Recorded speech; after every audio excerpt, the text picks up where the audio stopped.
மூட நம்பிக்கைனா என்ன? நம்பிக்கைனா என்னன்னு புரிஞ்சுக்கங்க. எவன் சொன்னாலும் நான் அப்படியே நம்பிடுறேன். ரோட்ல ஒருத்தன் போறான்.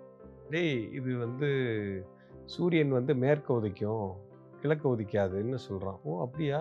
நம்பிருவோம். "ஓ! சூரியன் மேற்க தான் உதிக்குது போல." அப்படின்ட்டு. நம்ம போய் எதுவும் ஆராய்ச்சி எல்லாம் பண்ண மாட்டோம். ஓகே. அதாவது யார் சொன்னாலும் அத அப்படியே நம்பிடுறதுக்கு பேரு மூட நம்பிக்கை. சரியா? அந்த நம்பிட்டு அவன் சொல்றது தான் கரெக்ட்ன்னு நெனச்சுட்டு, அது பின்னாடி போறது. இதுக்கும் அடுத்த நிலை, நம்பிக்கைக்கும் ஒரு சின்ன வித்தியாசம் தான். பெரிய வித்தியாசம்லாம் இல்ல. இப்ப நம்பிக்கை உங்களுக்கு எப்ப வரும்னா, இது யாரோ சொன்னத கேட்கலப்பா. அவரு ஒரு பெரிய மனுஷன். அவரு அதெல்லாம் ஆராய்ச்சி பண்ணி கண்டுபிடிச்சுட்டாரு. அவரு சொன்னா அது கரெக்ட்டா இருக்கும். அந்த விஷயத்த பொறுத்தவரைக்கும். இப்ப அவரு கடவுள பார்த்திருக்காரு. எனக்கு தெரியும். நான் பார்க்கல. ஆனா அவரு பார்த்திருக்காரு. அவரு சாதாரண ஆள் இல்ல. இப்ப அவரு கடவுள் இருக்காரு அப்படின்னு சொல்லிட்டா, நான் நம்புறேன்ப்பா. அந்த நம்பிக்கை போற எனக்கு. நான் டெய்லி கும்பிடுறேன்.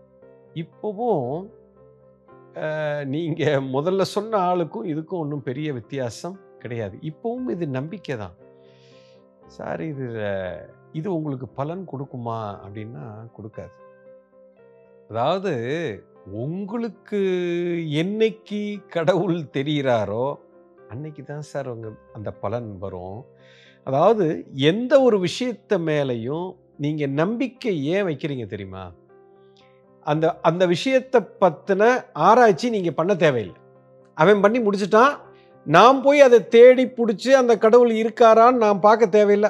அவன் பார்த்துட்டான். அவன் சொல்லிட்டான். நான் நம்புறேன். அவ்வளதான். இப்ப எனக்கு கடவுள் தெரியுமான்னா தெரியாது. சார் இதுதான் சார் மிகப்பெரிய உண்மை.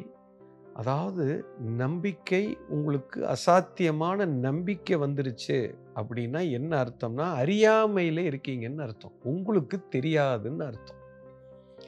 ஏன்னா இன்னொருத்தருக்கு அது தெரிஞ்சிருக்குது. புத்தர் பார்த்துட்டார் சார் கடவுள. திருவள்ளுவர் பார்த்துட்டார். கடவுள உணர்ந்துட்டாரு. மாணிக்கவாசகர் பார்த்துட்டாரு. அவரு சொன்னா கரெக்ட்டா இருக்கும். சார் அது அவரு பார்த்திருக்காரு சார். நீங்க பார்க்கல இன்னும். உங்களுக்கு தெரியாது. அதுதான் உண்மை. இப்ப புத்தர் பார்த்துட்டாருங்கிறதுக்காக மாணிக்கவாசகர் புத்தர் பார்த்துட்டார்ல, நான் எதுக்கு பார்க்கணும்? அவர நம்புறேன் நான். அப்படின்னா இந்த ஜென்மத்தில இல்ல. எத்தனை ஜென்மம் எடுத்தாலும் நீங்க பார்க்க முடியாது. அதாவது நம்பிக்கை உங்களுக்கு இருக்கு. பலன் வருமானா பலன் வராது. நம்பிக்கைங்கிறது என்னன்னா, அறியாமையில இருக்கீங்கன்னு அர்த்தம். உங்களுக்கு தெரியாதுன்னு நீங்க பார்க்கணும். இப்ப நான் ஒரு கம்ஃபர்ட் ஜோனுக்குள்ள இருக்கேன். அப்பாடா! காலையில எந்திரிச்சு கடவுள் நம்மள அ நான் தப்பு செஞ்சா என்ன அடிப்பாரு, என்ன பண்ணுவாரு. அங்க ஒருத்தர் உட்கார்ந்து பார்த்துக்கிட்டு இருக்காரு அப்படின்னு நான் எப்படி நம்புறேன்? ஏன்னா அவரு சொல்லிட்டாரு, இருக்காரு. இப்ப நான் ஒரு பயத்திலேயே தான் வாழுவேன். ஆனா உண்மை நிலவரம் என்ன? எந்தெந்த விஷயத்தெல்லாம் நீங்க நம்புறீங்கன்னா, எந்தெந்த விஷயம்லாம் உங்களுக்கு தெரியாதோ, அதெல்லாம் நீங்க நம்புவீங்க. கரெக்ட்டா? தெரியாத விஷயத்துக்கெல்லாம் ஒண்ணு நம்புவீங்க, இல்ல நம்பாம இருப்பீங்க. இதுதான் 2 விஷயம். இப்ப இந்த 2 கை இருக்குன்னு நீங்க நம்புறீங்களா? இல்ல கை இருக்குதா? இந்த கேள்வி கேட்ட உடனே உங்களுக்கு தெரிஞ்சிருக்கும். 2 கை இருக்குன்னு நம்பிக்கையெல்லாம் இல்ல குருஜி. கை இருக்குது. எங்களுக்கு தெரியும்.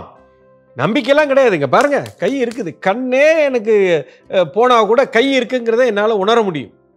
இப்ப எந்த விஷயம் எனக்கு தெரிந்திருக்கிறதோ, அதன் பேர்ல எனக்கு நம்பிக்கைங்கிறதுக்கு அங்க வேலையே கிடையாது. 100% எனக்கு இருக்கு தெரியும். You understand? இப்ப எந்த விஷயம் எனக்கு தெரியாதோ, இப்ப தெரியாத விஷயத்த ஒண்ணு நீங்க நம்பலாம், இல்ல நம்பாம இருக்கலாம். இது 2 தான் நடக்கும். இப்ப கடவுள் நம்பிக்கை எனக்கு இருக்குன்னு சொல்றவனுக்கும் தெரியாது. கடவுள் நம்பிக்கை இல்லைன்னு சொல்றவனுக்கும் தெரியாது. அதான் உண்மை. என்ன பொறுத்தவரைக்கும் 2 பேருமே ஒண்ணு தான். 2 பேருக்குமே தெரியாது. ஒருத்தன் நம்புறான், ஒருத்தன் நம்ப மாட்றான். ஆனா கை இருக்குன்னு நம்பல. கை இருக்கு. எனக்கு தெரியும். முடிஞ்சு போச்சு.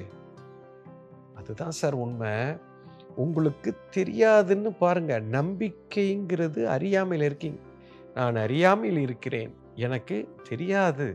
அப்படின்னு எப்ப ஒருத்தன் பார்க்குறானோ, இவன் கண்டுபிடிச்சுருவான் சார். இவனுக்கு அந்த அருள் வந்துவிடும். ஸோ உங்களுக்கு தெரியாது. இத பார்க்கக்கூடிய அத்தனை பேருக்கும் தெரியாதுன்னு பாருங்க. உங்களுக்கு உண்மையிலேயே தெரியாது. சார் கடவுள தெரிஞ்சிருந்தா நீங்க இப்படியா உட்கார்ந்திருப்பீங்க? பயம் இருக்கா? லைஃப்ல உங்களுக்கு பயம் இருக்கு இல்லையா? இந்த பயம் எப்படி சார் இருக்கும்?